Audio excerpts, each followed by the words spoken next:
good friend of mine. His name is Calvin Ruffin, and when you talk about brothers that really care about the struggle, people find creative ways to push information out about the culture, people who are using film to do that. This is one of the first brothers I ever met to do it the way that a lot of us are trying to do it today. How you doing, brother? How are you today, man? Nice hearing you. Good, good. And let me say congratulations.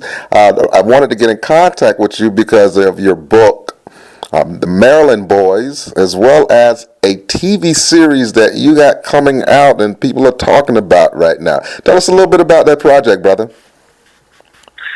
Well, the Maryland Boys, the book itself is actually, it's under the fiction genre, but it's about 95% real life. I had to mix in, of course, some different names, etc. But it's a generational story, man. It took about 13 years to actually bring it to fruition.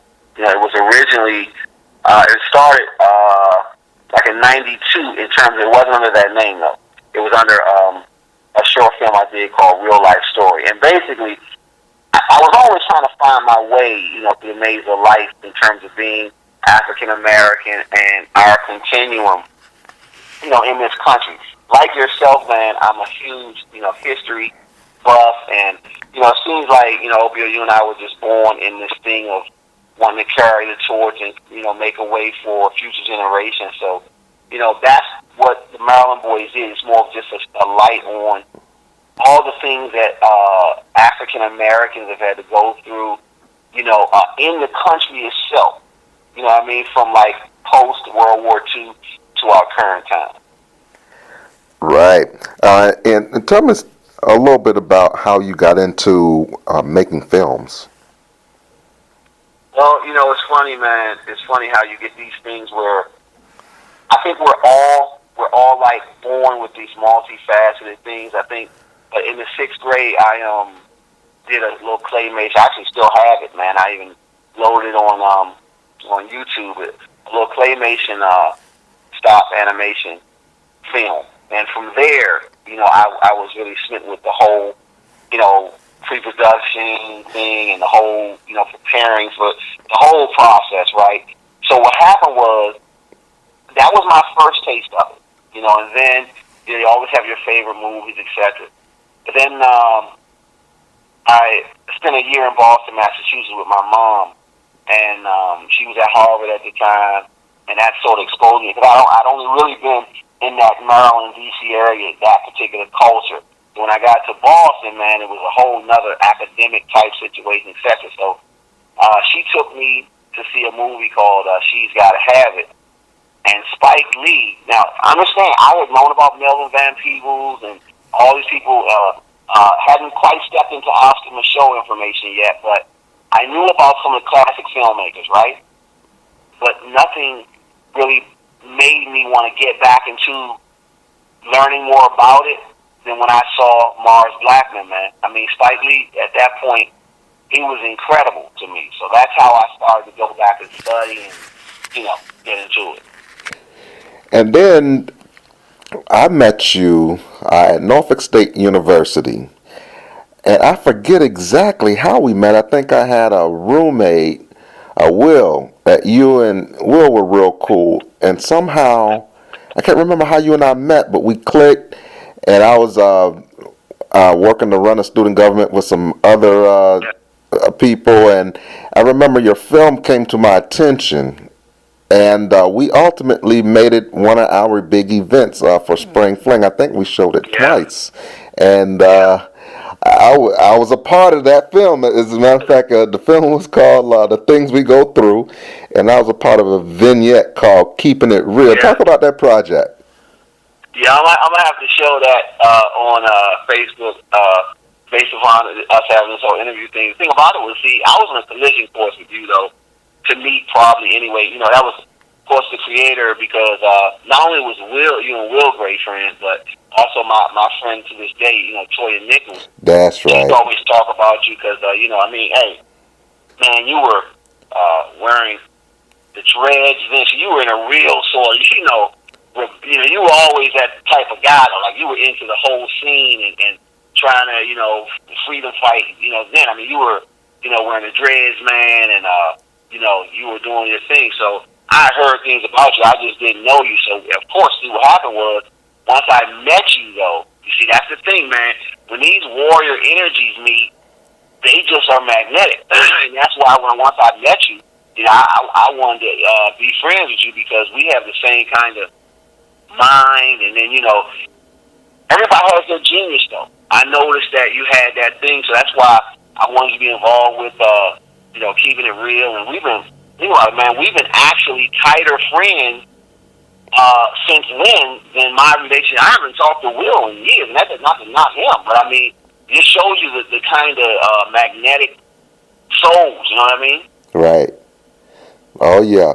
Man, and those of you don't know, Calvin is a real brother. I did a film called Turn Off Channel Zero. And what we were doing, we were looking at negative media images. And the star of that film was Professor Griff of Public Enemy. I had to call Calvin in order to fill out the collage and the direction of it. And then he sent me some information and some footage, and we put that in there because Calvin really was the prototype, the blueprint for black people not being afraid, putting information out there on video, and putting that right out there to the people. This is the guy, Calvin Ruffin, who was the blueprint before we were all doing this guerrilla style type filming, before we were actually putting really good cultural information out there. Calvin was doing it, and not only, and he would throw some guerrilla style tactics, but he was writing. He was writing. Not only was Calvin, you were writing, but you were actually organizing vignettes. But after that point, you put out a series of videos that are just incredible music over, whether it's go-go or whether that music was just some incredible hip-hop from Gang Starr or CL Smooth, and I mean, you name it. And then he would throw clips in from some 70s movies, never seen like that before. So a lot of the people, when you see some of those types of styles today, that's Calvin is the blueprint for that type of style. Talk about how you get into putting all these various things together and really creating that type of genre. Well, I think that came from, when we talk offline, we talk about how, like, there's nothing new under the sun, and I think that it came from people like, mainly the montage is one of my favorites, because I got that from admiring Gordon Parks. I think that the music that you and I grew up with was so influential, and so the content was so heavy that you just, the Pete Rocks and the Gang Starr and the Public Enemy and these type of people, it seems to blend those is a wonderful thing to be able to do. And I do want to tell you, man, it's funny how as brothers in war, like, it seems like sometimes, like, when I had lows, every artist has highs and lows. When like, the highs are when ideas are coming through and stuff is just there, and then when real life, you're living life, etc.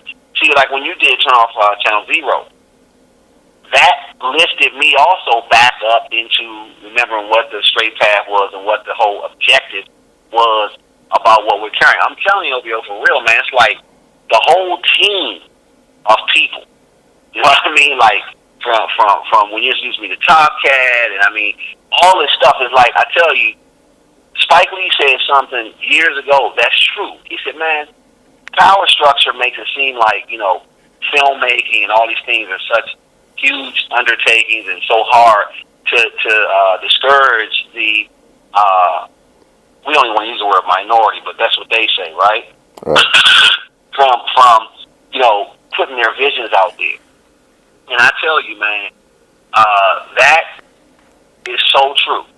Because if you look at how the challenges you had with Channel Zero, look at that, man. I mean, it's like you could have made 5 of those flicks, if it wasn't as hard to do what you had to do. So I'm just saying to you, man, that that movement kept me going, made me want to, delve more into the whole montage, get back to this question, and the whole, combining of messages. So it's all about those messages. And you and I grew up in a golden age of hip hop where, man, we can't let that die. We have to combine the real message music with our visuals, Right. This is Opio Sakone. I'm speaking to Calvin Ruffin. He is the author of the book, The Maryland Boys, and a TV series that's coming out. Tell us, people, how that they can access the book, how they'll be able to see the TV series. And I'm talking about really, really good stuff, because when we talk about Maryland,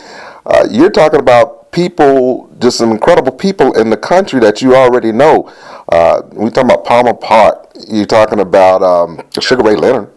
I mean, you name it.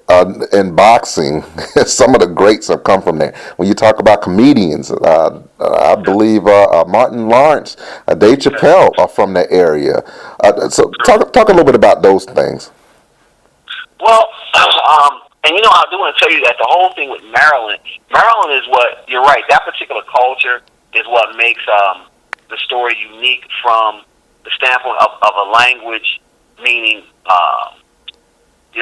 and clothing and a cultural music standpoint. But I got to tell you, it's so much broader in that title, Maryland Boys, because it's really about, again, the whole countrywide black culture. I mean, I could come right down to Jacksonville, and our people are doing the same things to survive this marginalization in this country.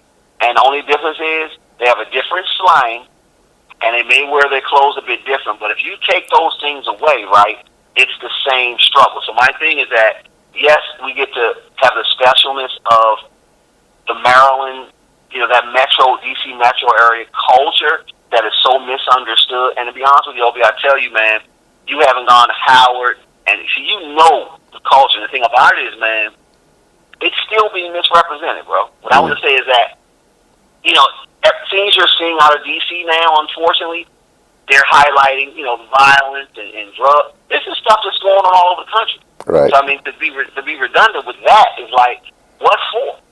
You think black folks don't know nothing about trying to survive? Right. We know about that. So I'm saying to you that, yeah, man, you touched on the Martin Lawrences, the Sugar Ray Leonards, the Lynn Biases. Now, within those three names, and there's so many more, the whole African American experience is there. What do we mean? Look at Martin Lawrence's struggle in Hollywood. He had substance abuse problems. Sugar Ray Leonard had substance abuse problems. Them bias from that. Now, there's so many ways we could go with that, but that's another show. But, it's a lot of stuff in this Maryland Boys really is a broad story. Broad story, man. It's one for the ages. So as far as the series is concerned, we're really getting close to that, and I want to, sort of stay under wraps with that. But again, people can go to, themarylandboys.com to always stay current with what we're doing. But we really are going to make a difference, man. We have the same mission that we have with Turn Off Channel Zero. Yeah, because what do we always say, Bill? Never quit. That's right. I'm working on this documentary, man. It's taking a while, called Street Stars. This is when I saw a video you put out a while back. You were just driving in the car, and see, this is what makes Calvin special. He's driving in the car, just have a camera on. Anybody can do that, right? But yeah. I spent probably an hour or two just captivated about some of the people that you and I may not know, but he began talking about these personalities and these places and these street things, and I know that in every town you got your street stars. You got your areas that you couldn't hang out in if you wasn't down with this person. You got some of your famous shops. You got your famous people that nobody except people from that area. You had your cliques and you had your crews, and you had certain points that things changed, and everybody had the gentrification issue. And so you're right, man. You talked about those things, and it was a Saturday morning. I got things to do. You put that out, I was captivated, just stood there, because I'm like, man, when he's talking about what's happening in that DMV area, you're right. people can see that and see their own stories from no matter Yes. where they live. Yes. Now, tell us again where they can pick up your book, and I'll let you go. I know how busy you are. Okay, sure. If anybody's interested in the book, you can go to Amazon.com. Best place to get it, and just type in the Maryland Boys, or you can type in Calvin Ruffin II, and the book is there. Again, the MarylandBoys.com will keep you up with updates on the series, when it's coming, etc. And that's it. Just stay current with us. We're gonna keep chopping wood, because we're gonna. The one thing I do want to say is that we, as I said in the other article, we're doing a series. This will never be condensed into a movie, because again, you're talking post World War II to 2020. So you have to. That's going to have to be a series, and that's what you're going to get from a series, so you can see the lives of the characters unfold. Right. All right, brother. I appreciate it. No problem. Much thanks. You're listening to the Victory Station, AM 1360. We're glad you chose us.